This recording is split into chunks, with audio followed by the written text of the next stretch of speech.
So in the past couple of weeks and months, there's been a lot less diamond hand memes going around, and there's been a lot more negativity. And honestly, I took a look at my own video library. The past 10 videos I made, like 5 or 6 of them were kind of a negative tone.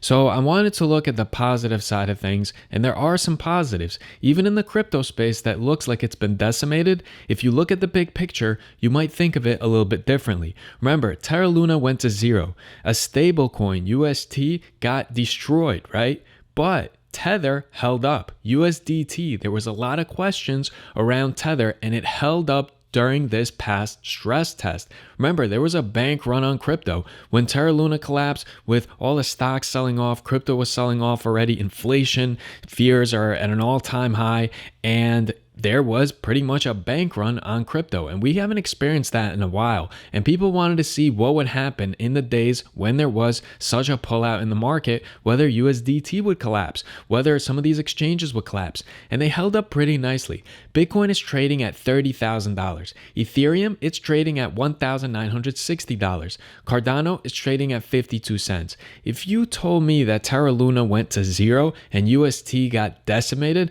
I would tell you that Bitcoin is probably going to be trading around $10,000, Ethereum maybe slightly under $1,000, and Cardano probably around 25 cents. But that's not what happened. They actually held up quite nicely. And the other nice thing to think about is none of the major holders went and sold their bag, right? So it makes it seem like there is a floor for this. Remember, MicroStrategy, huge holder in crypto, Tesla, Square, PayPal, none of these companies said, oh boy, this is going to be bad for our balance sheets, we're selling off. No, it looks like they're holding for the long term. And this is great because a lot of these big companies, big organizations, countries that are hodling a lot of the Bitcoin, Ethereum, Cardano, Solana, a lot of these major cryptos, they're doing so for the long term. So it's almost like they're taking off the market, right? And this helps the whole supply and demand thing.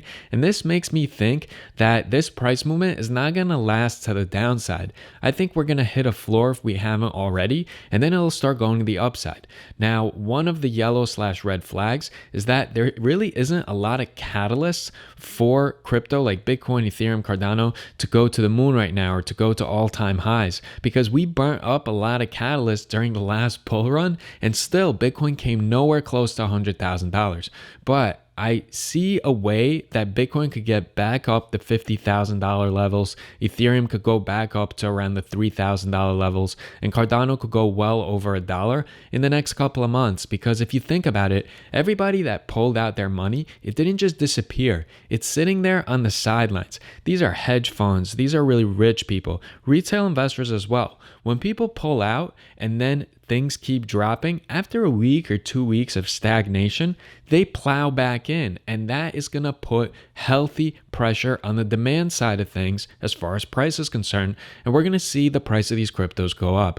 Now, obviously, if something disastrous happens like what happened with Terra Luna, and many people feel that it was a couple of billionaires kind of colluding to go ahead and destroy Terra Luna, UST, get back at Do Kwon for egging them on, if they go ahead and chill out but then go after something else and just do these precise attacks on certain cryptos, even if they're smaller cryptos, and just completely decimate them, yeah, that can have a pretty bad effect on the price of some of these blue chip cryptos like Bitcoin, Ethereum, Cardano, Solana, some of those. So even if this is a bubble and it popped, or it is going to pop, there's still going to be survivors that go ahead and float to the top. Now remember, there's a lot of garbage cryptos out there, and I'm not saying Terra Luna was a garbage cryptos, but there's a lot of them. And so these stories with Terra Luna going to zero, it's going to happen a lot more with some of these other cryptos that don't have as strong of a foundation and as tight of a following as Bitcoin, Ethereum, Cardano, and some of the other cryptos that basically run the space, the blue chips.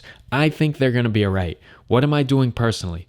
Well, my Bitcoin limit order has not triggered yet. Now, if you've been following this channel, you know that I sold 10% below highs for Ethereum, Cardano, and Bitcoin. And I did so using stop limit orders, which I highly recommend that you guys educate yourself on because they're great. You don't have to watch your profits dwindle. But for Bitcoin, I have limit orders now. It's set at 24,500. It has not reached that. Ethereum triggered. I bought a bunch of Ethereum at 1,800, and I bought a bunch of Cardano at 64 cents. I'm up on Ethereum, I'm down on Cardano, but I really don't care. I don't even check the price of that portfolio. I didn't invest more than I could afford to hodl, so I'm good just chilling there, working hard, making sure that I'm bringing in nice revenue from the daytime business, from the nighttime business. And when the time is right, I'll start allocating even more funds to crypto. I'll get back into stocks. I'll get back into options trading strategies. But in the meantime, I'm kind of chilling. Now, I am holding a bag holder portfolio with some of the stocks for sure. And with crypto, I did good. Again, I am holding OMI tokens, so that is certainly a bag holder holding. But overall, I'm happy where I am and I'm chilling and I'm not stressing out. I'm focusing on bringing in as much money as I can through the daytime and the nighttime business. If you want to follow the journey, it's Promo Ambitions on Instagram for the nighttime business and promoambitions.com for the daytime business. I appreciate you guys watching this video. I'm going to put out more videos that probably won't just be stocks, crypto, and options trading strategies, but stuff like how you can go viral with reels on Instagram and some other just entrepreneurship tips and that type of jazz. So if you have an idea of what you wish for me to cover next, mention in the comment section and I'll see you all in the next video.